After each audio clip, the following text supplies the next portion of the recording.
Hi, John Ferreira, 21st of July 2021.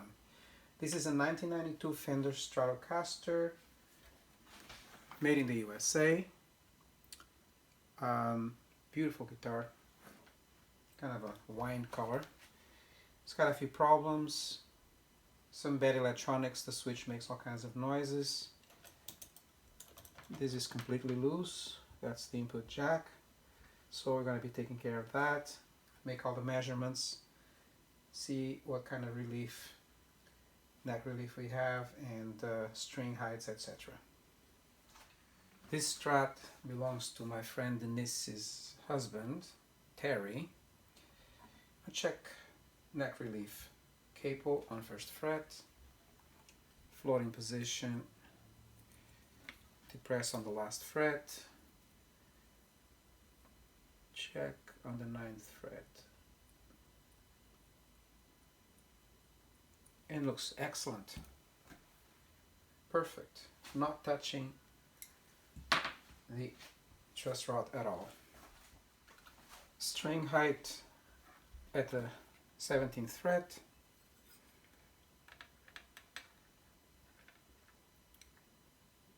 it is a bit low, but some people like it that way. It's less than 70 thousandths on the low E and about the same on the high E. The high E looks good, the low E might be a little bit on the low side. But I'll not touch that because I was not asked to. Next, I'm going to plug it in.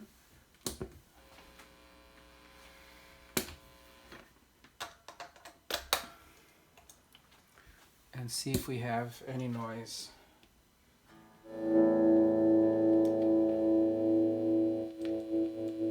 A little bit of a crackling. Uh-oh, yeah, I see what the problem is.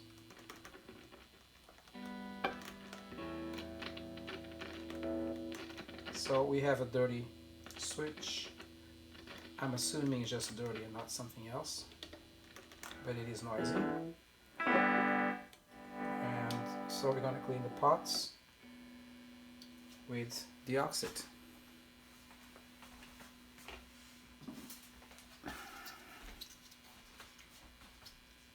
This is what I use.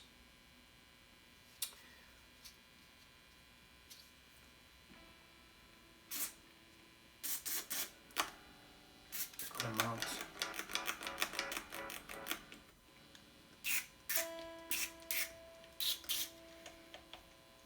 And I also like to blow some air to make sure that it gets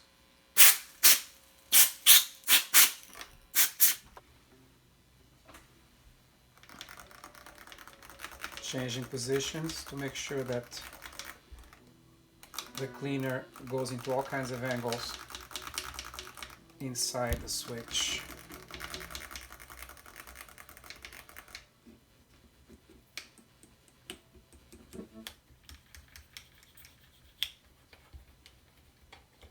Riding the pots.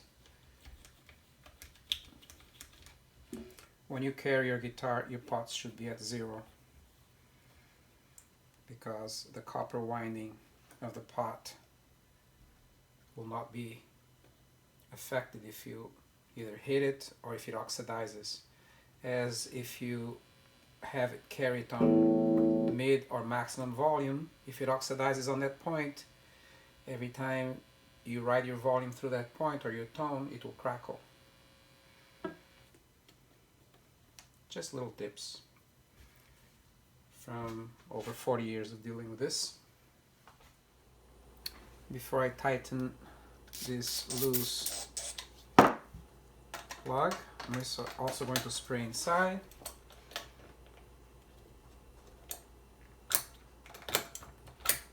And ride it in and out.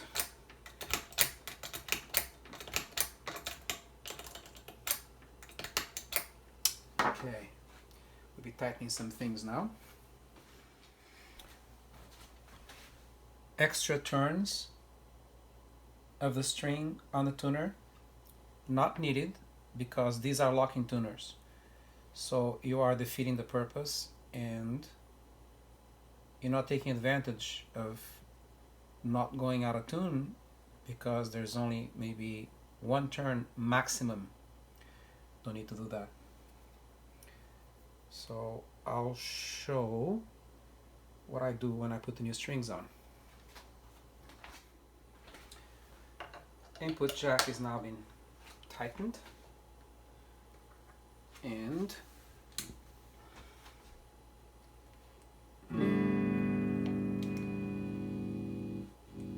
silent.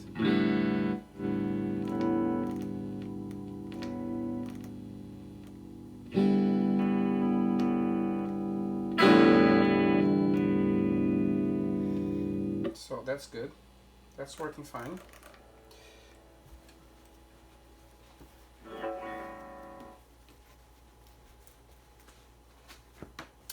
Just for my own curiosity, I want to see where the intonation is at.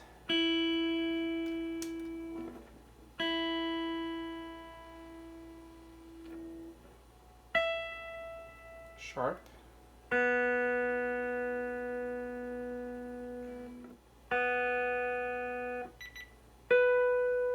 Not bad.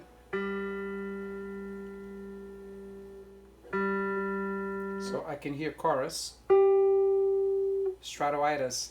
That means the pickup is too close to the string and is giving a chorus effect. It's pulling the string down in the magnetic field of the magnet. And you can hear that. It also makes it difficult to tune because the needle just goes all over the place, giving you that marbly sound, especially when you press it down. See?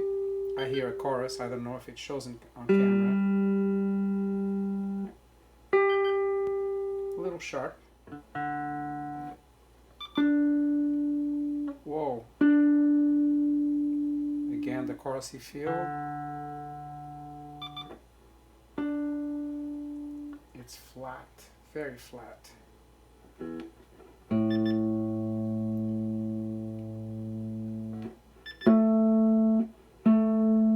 Flat.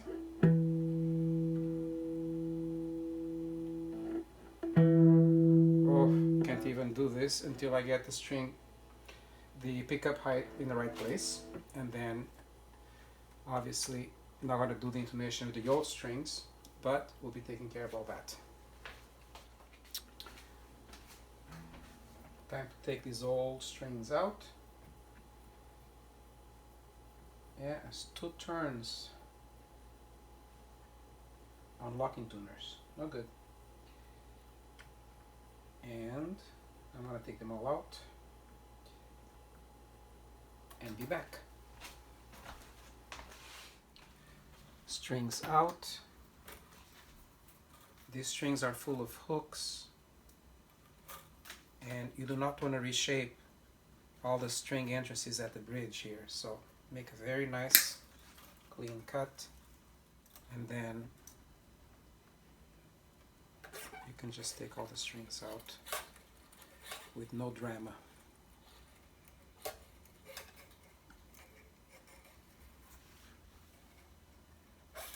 There you go. If you had all those hooks, you'll be filing the entrances for the strings here. Not necessary. Damp cloth. Take all the dirt.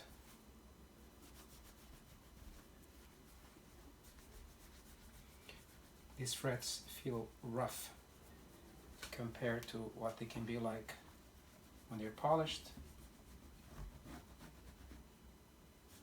So I'll be polishing them and make the playability, take the playability into a higher level.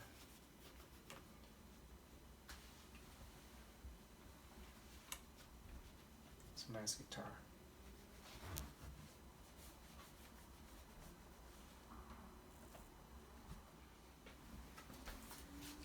Maple neck has to be protected.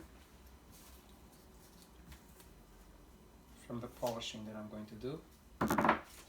I use painter's tape because it does not have a strong glue. It will not leave residual.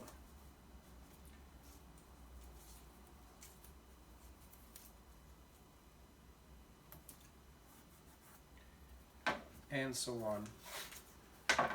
I'll do just the first two, and then I'll stop recording and fast forward so I don't bore you.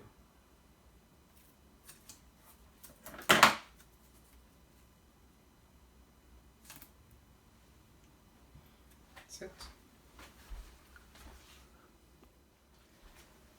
The maple neck in this Strat is now fully protected, and so are the pickups.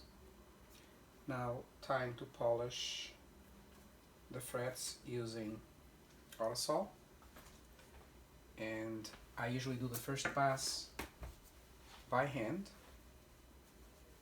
and then another pass with a Dremel and the last pass by hand again.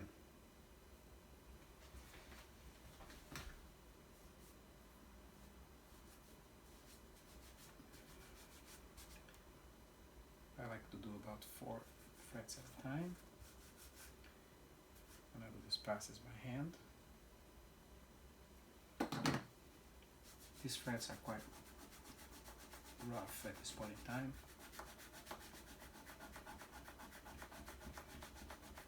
And as you already know,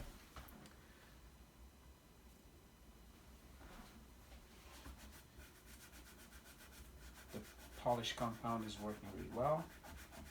It always does. And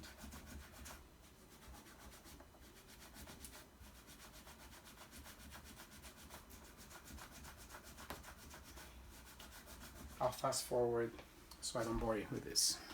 I did one pass by hand, and I put a thin layer of compound, polishing compound, so ready for the Dremel. Thin layer because if you put too much, it's gonna splash all over the place, walls and clothes and everything.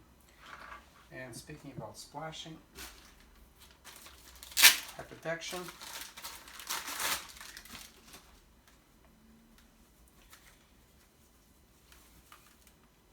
And now, starting at low speed.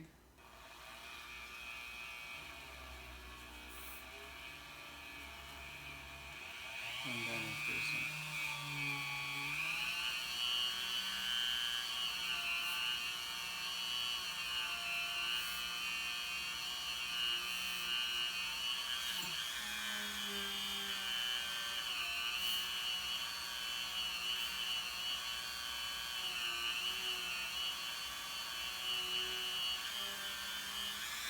The shine is stunning. So I already did one hand pass, one Dremel pass, and now a very light pass.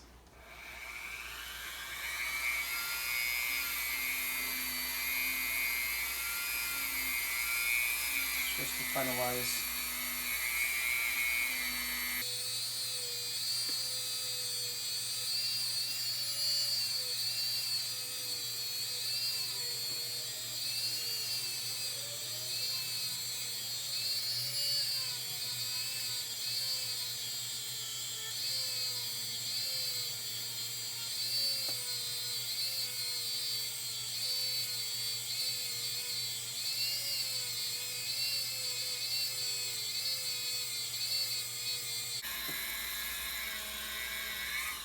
So they're already almost mirror-like, but this is a very final pass, just to bring the shine to the ultimate.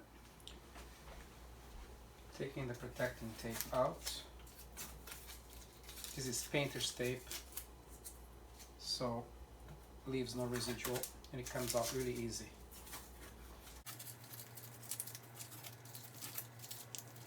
On maple necks, all kinds of necks, you don't want the polishing compound to get to it.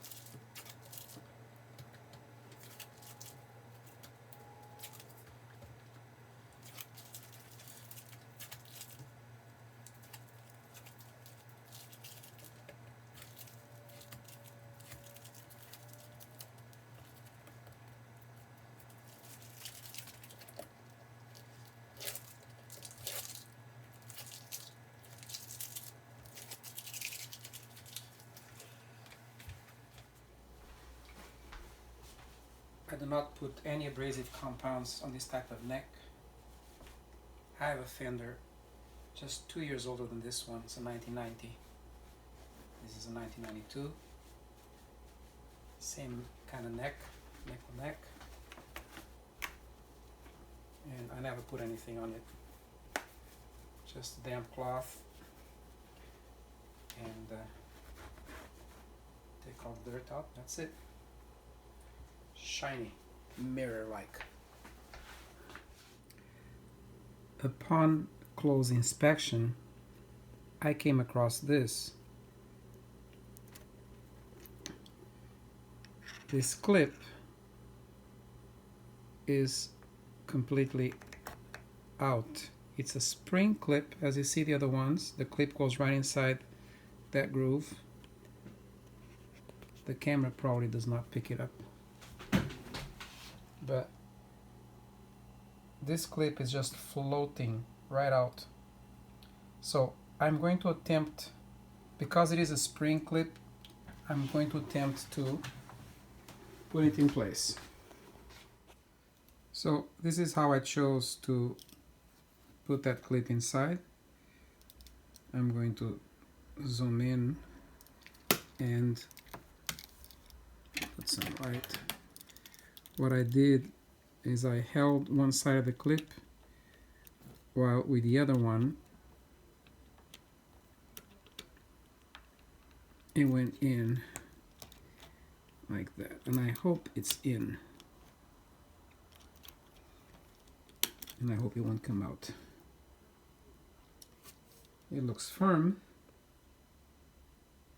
and it looks in.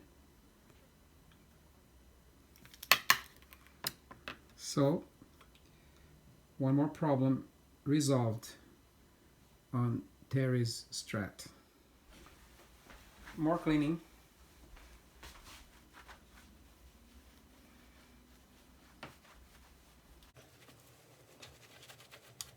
Make this baby shine.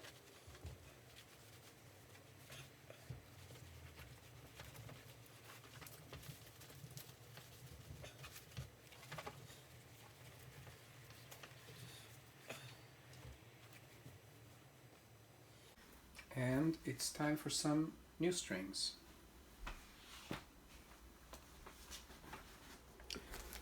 So in this case, Terry chose regular light gauge, which is 10 to 46. The Darius, I'm not sponsored by anybody, so this is simply what Terry chose. With locking tuners, there is absolutely no need to wind the string around the post. So what I do is put the string straight and then turn about 10 degrees or so. It turns because when you lock it now, the string is already a bit of on an angle. You don't want to do it with a string straight on, because it might work as like a pair of cutters.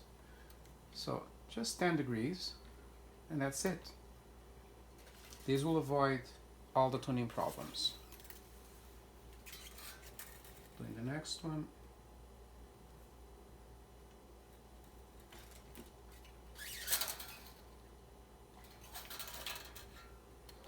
Again, I pull firmly,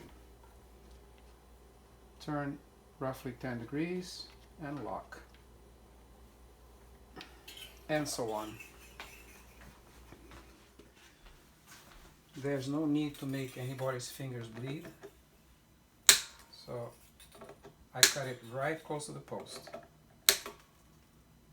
It's a different game than the typical tuners where you have to go a few turns around the post and it can slip.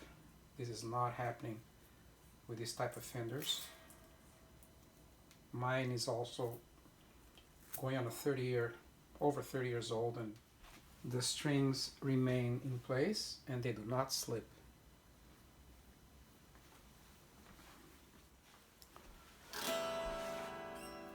As I tuned the strings, I noticed that the bridge lift definitely not parallel to the body. So that means I have to go in the back and tighten the strings. So come into the back of the guitar, and I notice that this screw here is way behind that screw, so it's definitely not balanced. And we're gonna clean this up and fix it.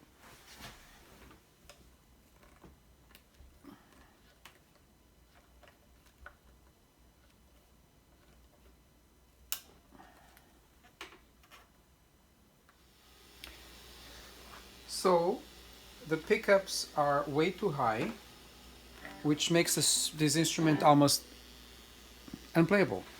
If you listen, not so bad, but watch here. Okay. Why? Because Fender says 3.2 millimeters and up, and the height from the pole to the bottom of the string is probably 1 to 2 millimeters, not even. So it's the magnetic field is pulling the string down, and the string, instead of vibrating up and down symmetrically, it's not. It's vibrating closer to the magnet, not coming up fully, and so on. So you have an asymmetric, like a broken chorus kind of effect, marble effect. Some people call it stratoitis because a lot of people make that mistake. So let's put the pickups to Fender spec and watch the tone of this guitar completely change. So intonation now finished. I have to go back and forth between intonation and the ratio of the strings and the bridge height. So, because a floating bridge is a lot more difficult to adjust. So every time you pull a string, all the other ones go out of tune also. So the neck is floating.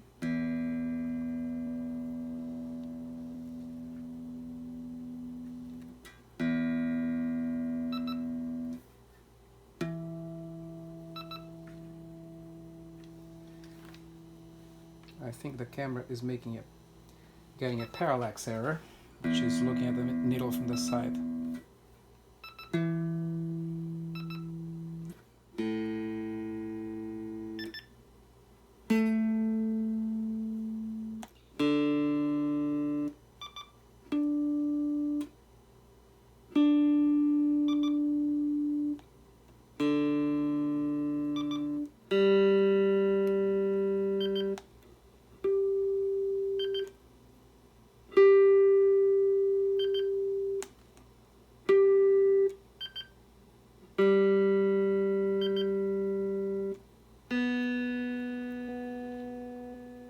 I'm going really fast through all the strings, but I spent a long time taking several measurements each. And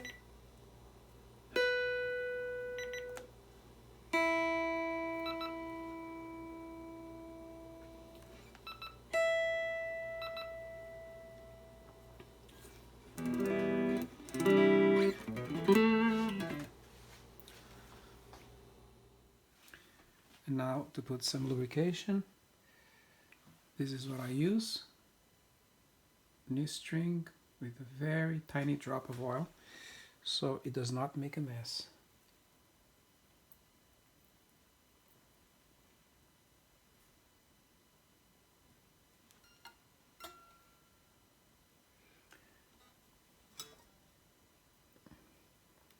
I love the bearings on these Fenders. Give sustain, and they keep the guitar in tune.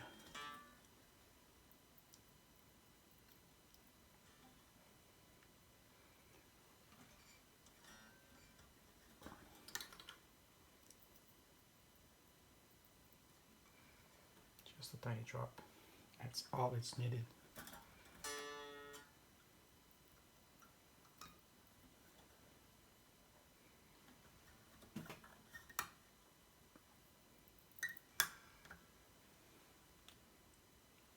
Same thing on the bridge.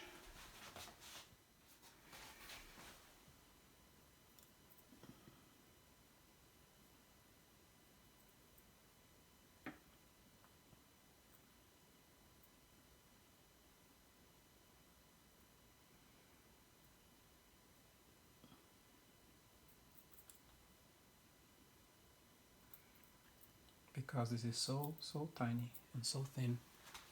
There's really almost no need to clean anything. Even a toothpick will make a bigger mess than any string. And it's ready.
Well, that's it, Terry. Come pick up your guitar.